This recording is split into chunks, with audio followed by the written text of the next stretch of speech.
Ամերիկացի ընտրողներն այսուհետ կարող են ավելի լավ տեղեկացված լինել հանրապետական թեկնածու Դոնալդ Թրամփի հարկային հայտարարագրերի մասին, որոնց վերաբերյալ փաստաթղթերը անանուն աղբյուրը փոխանցել է New York Times-ին։ Դրանք բացահայտում են, որ Թրամփը 1995 թվականին հայտարարագրել է $916 միլիոն կորուստ, որի շնորհիվ նա խուսափել է նույն չափի հարկեր վճարելուց հաջորդ տարիների ընթացքում։ Այս հարցն ակտիվորեն շոշափվել է անցած շաբաթվա Քլինթոն-Թրամփ բանավեճի ընթացքում։ Մեր երկիրը կարիք ունի նոր ճանապարհների, կամուրջների, դպրոցների, հիվանդանոցների, եւ մենք փող չունենք, քանի որ վատնել ենք այն ձեր գաղափարների վրա։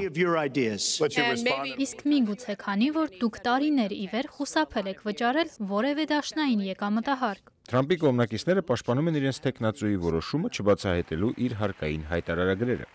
Այս մարդը 26 տարի առաջ ունեցել է անհաջողություններ, իսկ այնուհետև կարողացել է կառուցել մի կայսրություն։ Նա հանճար է այս հարցում, Ամերիկային անհրաժեշտ են կտրուկ շրջադարձներ, իսկ Թրամփը դրանց մասնագետն է։ Ասեմ հետևյալը. եթե հարկերից խուսափելն իրեն խելացի է դարձնում, ապա ինչպիսին ենք մենք այդ դեպքում։ Հավանաբար խուսափելով անգամ մի ցենտ դաշնային հարկ վճարելուց նա օժանդակել է մեր զինվորներին կամ վետերաններին կամ դպրոցականներին։ Times-ի հայթայթած փաստաթղթերում չկա որևէ անօրինական գործողություն Թրամփի կողմից։ Բոլոր ամերիկացիները կարող են ֆինանսական կորուստները փոխհատուցել հարկերի միջոցով, սակայն նախընտրական այս փուլում, երբ եկամուտների անհավասարությունն ու թափանցիկությունը դարձել են կարևոր խնդիրներ, Թրամփի հայտնի եւ անհայտ հարկային պատմությունները մեծ առավելություն են տալիս դեմոկրատներին։